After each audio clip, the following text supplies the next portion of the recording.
सभी लोगों को नमस्कार। स्वागत करता हूं आप लोगों का आपके अपने YouTube channel ocean of English knowledge में। और आज हम पढ़ेंगे क्लास 10th की एक पोएम जिसका नाम है how to tell wild animals, कि किस तरह से हम जो है विल्ड एनिमल्स को बताएं, पहचानें। और इस पोएम को लिखा है कैरोलिन वेल्स ने। देखिए दोस्तों, बहुत ही शानदार पोएम है ये।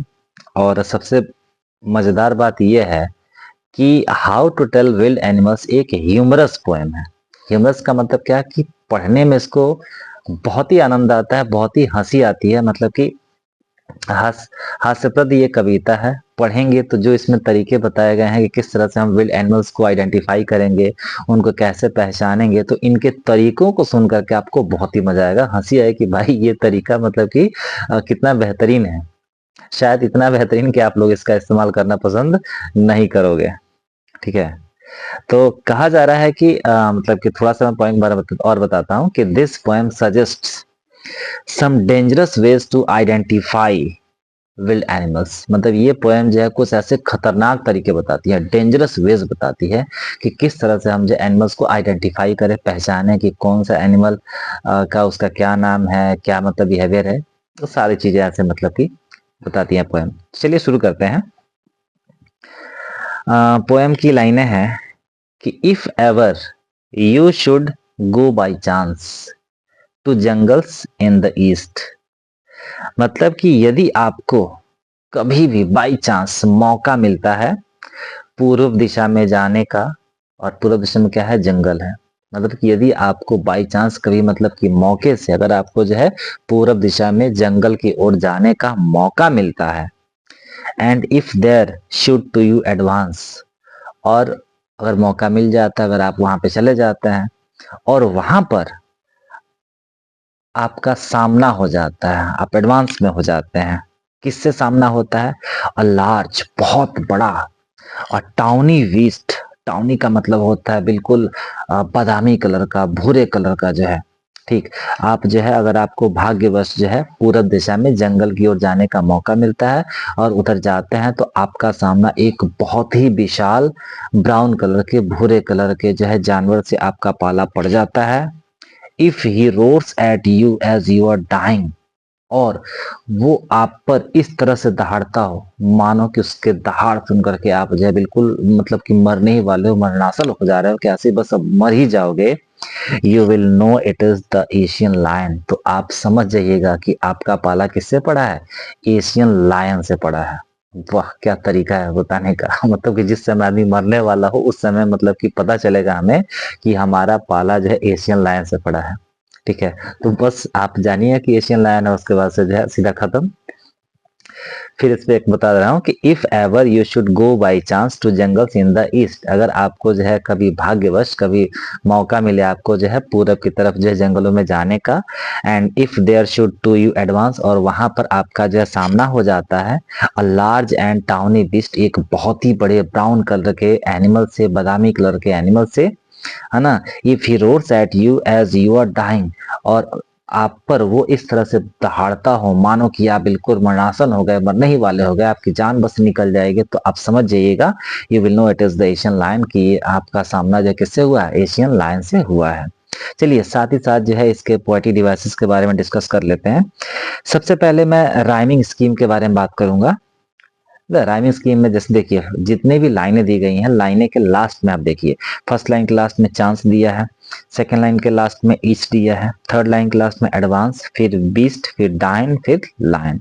यानी देख रहे हैं कि फर्स्ट वाले को आप ए मानिए तो दूसरा हो जाएगा बी, तीसरा एडवांस पहले से मैच कर रहा है तो फिर हो जाएगा ए, फिर बीच बीस्ट जो है इससे मैच कर रहा है तो फिर हो जाएगा वो बी, और डायन ये अलग है तो सी सी, तो ए बी सी सी, यानी इस तरह से आपका राइमिंग स्कीम क्या बन जा रहा है? ए बी सी सी। दूसरी बात देखिए, लास्ट वाली जो लाइन दी गई है कि एशियन लायन, जब किसी सेंटेंस में किसी फेमस जो है एनिमल का कोई प्रॉपर नाउन, प्रॉपर नाम आ जाए, किसी मतलब प्लेस का जो है प्रॉपर मतलब कि उसका नाम आ जाए, कोई पर्टिकुलर व्यक्ति का नाम आ जाए, तो जब इस तरह के कोई नाम आ जाते हैं तो वहां पे एक पोएटिक डिवाइस काम करता है जिसका नाम होता है एलूजन। ठीक है, एलुजन क्या होता है, किसी भी वस्तु, जगह या किसी व्यक्ति या किसी बिल्डिंग, मतलब कि उसका जो नाम आ जाता है, स्पेसिफिक नेम आ जाता है, प्रॉपर नेम आ जाता है, तो वहां पे एलुजन हम कहते हैं। फिर देख रहे हैं कि फर्स्ट लाइन के लास्ट में कोई पंक्चुएशन मार्क नहीं है, थर्ड लाइन के लास्ट में कोई पंक्चुएशन मार्क नहीं है। तो जिन लाइनों के लास्ट में कोई पंक्चुएशन मार्क नहीं होता उसको में बोला जाता है कि उसमें इंजैमेंट जो है पोएटिक डिवाइस है। उसके बाद से आप देख रहे हैं if he roars at you as you are dying, वो जो डाइन जो वर्ड दिया है DYIN, वो असल में डाइन नहीं है। ऐसा नहीं कोई डाइन मतलब कि उसको बोला जा रहा है, नहीं, वो डाइंग, जैसे जो डाई वर्ड है तो डाई से डाइंग बनता है, ठीक है, तो उसमें जी को छोड़ दिए हैं वो। अब जी को छोड़ इसलिए दिए हैं क्योंकि वहां पर भी एक पोएटिक डिवाइस काम कर रहा है, पोएटिक लाइसेंस। पोएटिक लाइसेंस के माध्यम से शब्दों का राइम क्रिएट करने के लिए उसके स्पेलिंग में सुधार किया जा सकता है, मतलब कि स्पेलिंग में थोड़ा बहुत चेंजिंग किया जा सकता है। तो वहां पे डायन का लाइन से राइम क्रिएट करने के लिए जी को हटा दिया गया है, जिसकी वजह से वो राइम स्कीम बन रहा है। तो वहां पे एक पोएटिक डिवाइस है, पोएटिक लाइसेंस। चलिए आगे देखते हैं अगला स्टेंजा में क्या है। अगला स्टेंजा में है कि एक तो आपने पहचान लिया कि आपका पाला जो है एशियन लायन से पड़ेगा। फिर देखते हैं आगे, और if some time when roaming round, अगर किसी समय इधर उधर जो है घूमते हुए, रोमिंग का मतलब होता है घूमना, भटकना, मतलब बिना उद्देश्य के, बिना कोई टारगेट नहीं है कि हमको यहाँ पे जाना, बस केवल भटक रहे हैं, रोमिंग कर रहे हैं, ठीक है। और if some time when roaming round, अगर किसी समय जो है आप इधर उधर मतलब कि घूमते हुए ऐसे अपना टाइम जो है व्यतीत कर रहे हैं, a noble wild beast greets you, और आपके सामने एक भद्र जंगली जानवर आपके सामने आ जाता है, वो आपका स्वागत करता है, आपका उससे जो है पाला पड़ता है, वो आपका अभिवादन करता है, ठीक है। विल्ड बीस्ट का मतलब जंगली जानवर और नोबल का अर्थ होता है भद्र, ठीक है। कोई भद्र एनिमल जो है आपका स्वागत करता है, आपका अभिवादन करता है, with black stripes on a yellow ground. Yellow ground का मतलब क्या, जिस एनिमल से आपका पाला पड़ता है तो उसकी पूरी स्किन, पूरा जो बैकग्राउंड होता है वो येलो कलर का होता है, और उस येलो कलर के मतलब कि बॉडी के ऊपर जो है ब्लैक, काली काली जो है पट्टियां लगी होती हैं, धारी लगी होती हैं, ठीक है। तो अगर इधर उधर जो है भटकते समय, जो है इधर उधर घूमते समय एक भद्र एनिमल से आपका जो है पाला पड़ता है, वो आपका अभिवादन करता है, और उसके पूरे बॉडी के ऊपर जो है येलो, बॉडी के ऊपर जो है काली काली मतलब कि पट्टियां हो, धारियां हो, just notice if he eats you, और उसको देखते ही आपको ऐसा फील हो कि वो आपको खा जाएगा, खा करके पूरा बिल्कुल आपको खत्म कर देगा। This simple rule may help you learn the Bengal tiger to discern. तो ये बिल्कुल आसान सा तरीका, ठीक है, आपकी मदद करेगा उसको डिसर्न करने में, पहचानने में, ठीक है, फर्क पहचानने में कि आपका पाला जो है, आपकी मौत जो है किससे होने वाली है, बंगाल टाइगर से होने वाली है। तो सेम सेम जिस तरह से फर्स्ट स्टेंजा में आपका पाला एशियन लायन से पड़ा था कि भाई देखते थे इस तरह से दहाड़े कि उसकी दहाड़ सुनकर के आप मरने वाले हो, तब आप समझिए कि हाँ आपका पाला एशियन लायन से पड़ा है। फिर अब यहाँ पर भी वो जब टाइगर आपको खाने वाले हो, तब आप समझिए कि हाँ आपका टाइगर जो है बंगाल टाइगर, आपका सामना बंगाल टाइगर से पड़ा हुआ है। इसमें देखिए जो भी तरीके बताए गए हैं उन तरीकों को आपको याद रखना है, इसलिए कि बोर्ड एग्जाम में पूछे जाते हैं, ठीक है। तो फिर से मैं रिवाइज कर देता हूं कि यदि आप जो है कहीं जा रहे हैं, आपको जो है पूर्वी क्षेत्र में जंगलों में जाने का मौका मिलता है, और वहां पर सडनली आपको भाग्यवश जो एक बहुत बड़े टाउनी बीच से आपका पाला पड़ता है, और वो आपके ऊपर इस तरह से दहाड़ता है मानो कि आप बिल्कुल मरणासन हो गए, आप मरने वाले हो गए, तो समझिए कि आपका पाला जो है एशियन लायन से पड़ा है। और यदि आप कहीं रोमिंग कर रहे हो और कोई बिस्ट जो है आपका वहां पे ग्रीट करता हो, स्वागत करता हो, ठीक है, और उसके येलो बॉडी के ऊपर जो है काली काली मतलब कि स्ट्राइप्स बनी हो, और ऐसा आपको फील हो कि वो देखते ही आपको खा जाएगा, तो आप समझ जाइए कि वो कौन है, बंगाल टाइगर है। चलिए इसके भी पोएटिक डिवाइसेस के बारे में बात कर लेते हैं। इसमें भी देखते हैं कि राइमिंग स्कीम में round, you, ground, you, learn, discern, इसका भी राइमिंग स्कीम जो है A B है, ठीक है। फर्स्ट लाइन में देखिए दिया हुआ है कि और if some time when roaming round, roaming around, दोनों जो है आर आर से शुरू हो रहा है, र से शुरू हो रहा है। इसका मतलब क्या है कि when two or more than two words start with the same letter same sound there is poetic device alliteration, तो वहां पे एलिट्रेशन काम करता है। तो फर्स्ट लाइन में एलिट्रेशन है। सेकेंड लाइन में देखिए कि with black stripes on a yellow ground he eats you, if he eats you, वो आपको खा जाता है। तो ही किसके लिए बोला गया है? बंगाल टाइगर के लिए बोला गया है, मतलब कि उसको ह्यूमन क्वालिटी दी गई है, उसको पर्सोनिफाई किया गया है। ठीक है, तो वहां पे आपका पर्सोनिफिकेशन भी है।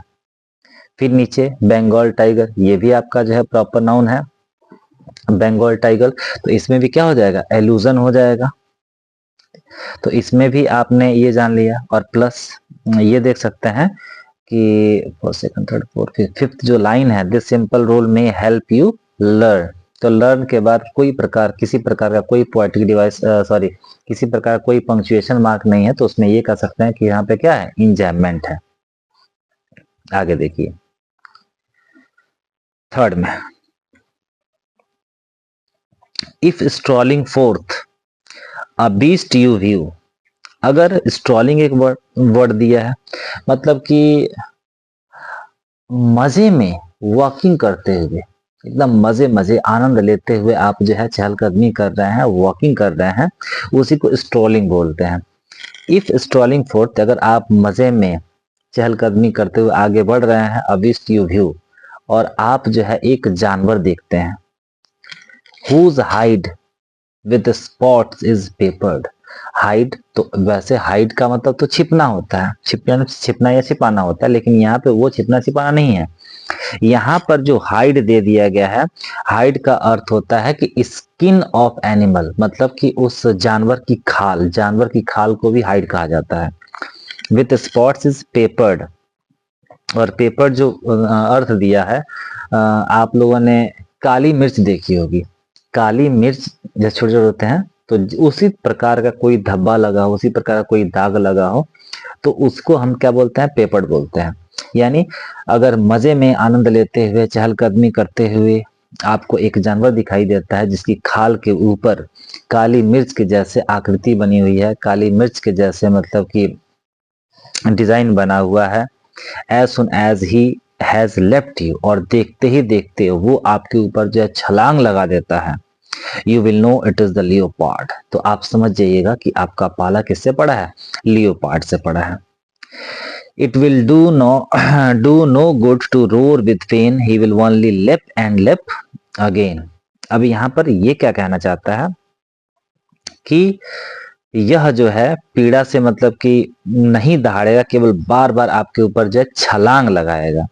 लेप एंड लेप अगेन, अब चूंकि लेप जो छलांग लगाना है, तो लेप का स्पेलिंग वो नहीं है, उसका स्पेलिंग तो लीप होता है, LEAP, लेकिन इसमें राइम क्रिएट करने के लिए उसके स्पेलिंग में थोड़ा सा सुधार कर चेंजिंग कर दिया गया है। तो जब चेंजिंग कर दिया गया, तो मैंने पीछे ही बताया कि जब पोएट किसी वर्ड का राइम स्कीम राइमिंग मतलब कि क्रिएट करने के लिए किसी वर्ड के स्पेलिंग में जब चेंजिंग करता है, तो वहां पे पोएटिक लाइसेंस होता है। ठीक है, तो यहाँ पर भी पोएटिक लाइसेंस का प्रयोग किया गया लेप लेप में। और दूसरी बात ये कि लेप और लेप का प्रयोग जो है 2 बार कर दिया गया, तो जब 2 बार कर दिया तो वर्ड रिपीट हो गए हैं, तो वहां पे रिपीटिशन हो गया। ठीक है, अब देखिए लियोपार्ड पिछले के जैसे जो है, जैसे मान लीजिए कि फर्स्ट स्टैंजा में हमने एशियन लायन पढ़ा, सेकंड स्टैंजा में हमने बंगाल टाइगर पढ़ा, अब तीसरे में हम क्या पढ़े? लियोपार्ड पढ़ रहे हैं। तो फर्स्ट में भी आपने एल्यूजन था, देखा एशियन लायन नाम है, सेकंड में बंगाल टाइगर, उसमें भी आपने एल्यूजन देखा, लेकिन इसमें एल्यूजन नहीं होगा, इसलिए कि लेओपार्ड तेंदुआ होता है। कहाँ का तेंदुआ, कौन सा तेंदुआ, ये जिक्र नहीं किया गया, मतलब ये तेंदुआ कॉमन हो गया है। तो जब कॉमन हो गया तो वहां पे एल्यूजन काम नहीं करता। उसके बाद से फर्स्ट जो लाइन देखिए, if stalling fourth a beast you view, यानी पहले ऑब्जेक्ट दिया गया है अ बीस्ट, उसके बाद से सब्जेक्ट दिया गया है, उसके बाद से वर्ब दिया गया है। यानी ये ग्रामर के स्ट्रक्चर पे नहीं है। ग्रामर का अगर हम स्ट्रक्चर की बात करें तो फर्स्ट ऑफ ऑल सब्जेक्ट हमको देखने को मिलेगा, सब्जेक्ट के बाद हमें हेल्पिंग वर्ब या मेन वर्ब देखने को मिलेगा, उसके बाद से क्या देखने को मिलेगा? ऑब्जेक्ट देखने को मिलेगा। तो अगर कोई भी सेंटेंस इस स्ट्रक्चर पर नहीं होता तो वहां पे एक पोएटिक डिवाइस काम करता है इन्वर्जन। क्या होता है? इन्वर्जन, INVERSION, इन्वर्जन काम कर रहा है। ये देखिए, एक मैं बात भूल रहा था, फर्स्ट स्टैंजा का जो थर्ड लाइन है, and if there should to you advance, देखिए यहाँ पे देखिए सब्जेक्ट जो है बाद में दिया गया, हेल्पिंग वो पहले दिया गया, फिर मेन वर्ब बाद में दिया गया, यहाँ पर भी वो पोएटिक डिवाइस काम कर रहा है इन्वर्जन। तो वहां पे इन्वर्जन है। आगे देखिए, ये जो हम पैराग्राफ स्टैंजा पढ़ रहे थे, as soon as he has का प्रयोग कर दिया, यानी ही हो से शुरू हो रहा है, हैज तो हो से शुरू हो ही रहा है, तो इसमें क्या है? एलिट्रेशन हो जाएगा। अगला स्टैंजा देखिए, if when you are walking around your yard, अगर आप अपने आंगन में जो है राउंड लगा रहे हैं, वॉकिंग कर रहे हैं, अपने आंगन में चारों तरफ जो है घूम रहे हैं, you meet a creature there, और आप वहां एक जो क्रिएचर से मिलते हैं, एक प्राणी से मिलते हैं, एक जानवर से मिलते हैं, who hugs you very very hard, जो आपको कस करके जगह लगाता है, एकदम वेरी वेरी हार्ड, बहुत ही कस करके आलिंगन करता है, be sure it is a bear, तो आप समझ जाइएगा कि आपका सामना किससे हुआ? एक बियर से हुआ, एक भालू से हुआ है। If you have any doubts, अगर आपको कोई शक हो, कोई मतलब कि ऐसा फीलिंग हो कि भाई I guess he will give you just one more cares, ठीक है, तो मुझे अनुमान लगता है कि वो आपको जो है खूब प्रेम पूर्ण जो है स्पर्श करेगा, बिल्कुल आपकी जो है केयर करेगा। इसके पोएटिक डिवाइसेस की बात करें तो फर्स्ट में देखिए, you are working around your yard, दोनों जो है वाई से शुरू हो रहा है, दोनों का साउंड जो है य निकल रहा है, यानी यहाँ पर एलिट्रेशन काम कर रहा है। उसके बाद से थर्ड लाइन देखिए, हु हग्स, देखिए भले जो हु जो है वो W से शुरू हुआ है और हग्स जो है S से शुरू हुआ है, लेकिन दोनों का साउंड जो है सेम मैच कर रहा है, इसलिए यहाँ पर भी एलिट्रेशन होगा। क्योंकि बच्चों के दिमाग में रहता है ना कि एलिट्रेशन उसको कहते हैं कि जब दो या दो से अधिक शब्दों का जो स्टार्टिंग का जो लेटर होता है वो लेटर मैच करे। ठीक है भाई, लेटर तो मैच करना ही चाहिए, लेटर तो मैच करने करेगा ही करेगा, लेकिन उसका साउंड भी मैच करेगा, तब जाकर के लिटरेशन होगा। अगर लेटर मैच कर रहा है लेकिन साउंड मैच नहीं कर रहा है तो लिटरेशन नहीं होगा। लेकिन अगर साउंड मैच कर रहा है और लेटर मैच नहीं कर रहा है, उस कंडीशन में भी इलिट्रेशन होगा। तो यहाँ पे लेटर मैच नहीं कर रहा, दोनों का साउंड मैच कर रहा है। उसके बाद आगे देखिए, इंजॉयमेंट तो है ही। अगला है कि दो टू डिस्टिंगाइज बीस्ट ऑफ प्रे और नोविस माइट नन प्लस। अब यहाँ पे डिस्टिंगाइज बीस्ट ऑफ प्रे, अब यहाँ पे जो शिकारी जानवरों को जो पहचानना है, जो डिस्टिंगाइज करना, जो अंतर बताना है, और नोविस माइट नन प्लस, तो जो कोई नौसिखिया होगा, नोविस का मतलब होता है नौसिखिया, और यहाँ पे नन प्लस जो है वर्ड दिया गया है, तो नन प्लस का अर्थ होता है कि उसकी हतबुद्धि होना, मतलब उसकी बुद्धि खराब हो जाना, कंफ्यूज हो जाना। अगर जो है शिकारी जानवरों के बीच में अंतर जो है देखना हो, तो उसमें कोई नौसिखिया जो होगा वो क्या हो जाएगा? अस्तब्ध रह जाएगा, कंफ्यूज हो जाएगा, उसको पता नहीं चलेगा कि भाई ये कौन सा एनिमल है। The crocodile you always may tell from the hyena, 10 नौसिखिया बता ही नहीं पाएगा कि कौन क्रोकोडाइल है कौन हाइना है, दोनों के बीच का डिफरेंस उसको समझ में आएगा ही नहीं आएगा। अब हाइना जो होता है, हाइना को हिंदी में लकड़बग्घा कहा जाता है, और क्रोकोडाइल तो आप जानते ही हैं मगरमच्छ कहा जाता है। अब अंतर बताया जा रहा है कि हाइना कम विथ मेरी स्माइल्स, हाइना जो लकड़बग्घा जो होता है वो हमेशा जो है हंसते रहता है, but if they weep they are crocodiles, लेकिन अगर वो आपको ऐसा फील हो कि वो रो रहे हैं, मगरमच्छ रो रहा है, तो आप समझ जाइएगा कि वो क्रोकोडाइल ही है। यानी हाइडा हाइडा कभी भी होगा तो उसके चेहरे पर मुस्कुराहट होगा, और क्रोकोडाइल होगा तो उसके चेहरे पर क्या होगा? उदासी होगा, आंसू होगा। इसलिए तो लोग कहते हैं कि भाई मगरमच्छ के आंसू बहा रहा है, इसलिए कि मगरमच्छ जो होता है वो परमानेंट आंसू ही बहाता रहता है, यानी झूठे आंसू। आगे दे रहा है, हालांकि इसके पोएटिक डिवाइस देख लेते हैं। इसमें फर्स्ट लाइन में देखिए, दो to distinguish beast of prey, किसी प्रकार का कोई पंक्चुएशन मार्क यूज नहीं किया गया। तो जब पंक्चुएशन मार्क नहीं है तो वहां पे इंजॉयमेंट होगा ही होगा। तो उसके बाद दिया हुआ है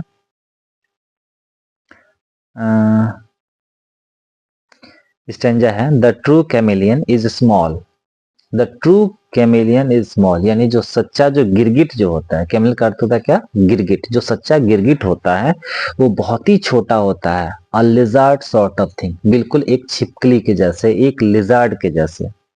ही hasn't any ears at all, उसका कोई कान नहीं होता। And not a single wing, कोई एक सिंगल पंख भी नहीं होता। If there is nothing on the tree, और जब आपको पेड़ पर कुछ भी ना दिखाई दे, it is the chameleon you see, तो आप समझिएगा कि आप किसको देख रहे हो, कैमेलियन को देख रहे हो। क्योंकि पेड़ पर कुछ नहीं, जब कुछ नहीं दिखाई दे तो भाई इसका अर्थ क्या। तो आपने सुना होगा कि गिरगिट जो होते हैं वो अपना रंग बदलते रहते हैं, यानी गिरगिट जो है अगर पेड़ पर जाता, अगर वो पत्तियों के बीच में है तो अपने कलर, बॉडी के कलर को ग्रीन कर लेगा। अगर वो तने पर बैठा हुआ है, ब्रांचेस पे बैठा हुआ है, तो अपने बॉडी को किस पेड़ के जैसे ही बना लेगा, ब्राउन कर लेगा। ठीक है, तो जब ऐसा कर लेगा तो आपको कहाँ दिखाई देगा। इसलिए बोला जा रहा है कि जब आपको जो पेड़ पर कुछ भी ना दिखाई तो आप मान लीजिएगा कि वहां पर कौन बैठा हुआ है, कैमेलियन दादा बैठे हुए हैं। ठीक, अब देखिए फर्स्ट देखिए इसमें दिया हुआ है लास्ट लाइन में, it is the chameleon you see. तब यू सी द कैमेलियन होना चाहिए, लेकिन उल्टा लिख दिया गया है। जब उल्टा लिख दिया गया, ऑब्जेक्ट को पहले कर दिया गया है, तो आप इसमें इनवर्जन कहेंगे कि सर सेंटेंस का जो स्ट्रक्चर है वो ग्रामेटिकल हिसाब से ठीक नहीं है, तो यहाँ पे क्या है, इनवर्जन है। उसके बाद से he has not any ears at all, इसमें थर्ड जो लाइन है ही हैज, दोनों जो ह से शुरू हो रहा है, तो यहाँ पर क्या है, एलिट्रेशन है। उसके बाद से राइमिंग स्कीम तो आपने देखा ही, small thing, all, wing, tree, see, सबका rhyming scheme A B C C, यही सारा है। तो इस तरह से ये रहा इसका एक्सप्लेनेशन। आई होप कि जो जानवरों को आइडेंटिफाई करने का जो तरीका बताया गया है सचमुच में बहुत ही डेंजरस है। बताइए कि एशियन लायन को पहचानना हो तो उसके लिए आपको मरना पड़ेगा, बंगाल टाइगर को पहचानना हो तो उसके लिए भी आपको मरना पड़ेगा। उसके बाद से लियोपार्ड को पहचाने तो भाई वो आप पर कितनी बार आक्रमण करेगा, आक्रमण कर करके आपको जो है मार डालेगा। बियर जो होगा वो कस करके वेरी वेरी हार्ड जो है आपको गले से लगा लेगा। और हाइना जो मतलब कि लकड़बग्घा जो होता है वो हमेशा मेरी स्माइल उसके चेहरे पर होगा, जबकि क्रोकोडाइल जो होता है वो हमेशा वो आंसुओं में लिप्त रहेगा। और जो ट्रू कैमिलियन जो होता है, जो ट्रू गिरगिट जो होता है वो बहुत ही छोटा सा होता है, वो हमेशा जो है पेड़ों पर बैठा रहता है, उसके कोई कान नहीं होता, उसकी कोई पंख नहीं होती है। ठीक है, तो अगर आपको पेड़ पर कुछ नहीं दिखाई दे रहा तो समझिए कि भाई पेड़ पर जरूर कहीं ना कहीं कैमिलियन बैठा जरूर है। ठीक है, तो इस तरह से ये पोएम का एक्सप्लेनेशन आपका खत्म हो गया। फिर मिलेंगे इसके नए क्वेश्चन आंसर पार्ट 2 में, तब तक आप ध्यान रखिए। और जो भी आप देख रहे हैं, आप, आई होप आप लोगों को समझ में आ रहा होगा इसका एक्सप्लेनेशन, पोएम का एक्सप्लेनेशन, जो कि क्लास 10th के बच्चों के लिए बहुत ही काफी इंपॉर्टेंट है, जो कि कुछ ही दिन बचे हुए हैं बोर्ड एग्जामिनेशन होने में। तब तक आप मन लगा कर पढ़िए, और जितने भी वीडियोस मतलब कि बच्चे देख रहे हैं उन सबको शेयर भी जरूर कीजिएगा। धन्यवाद।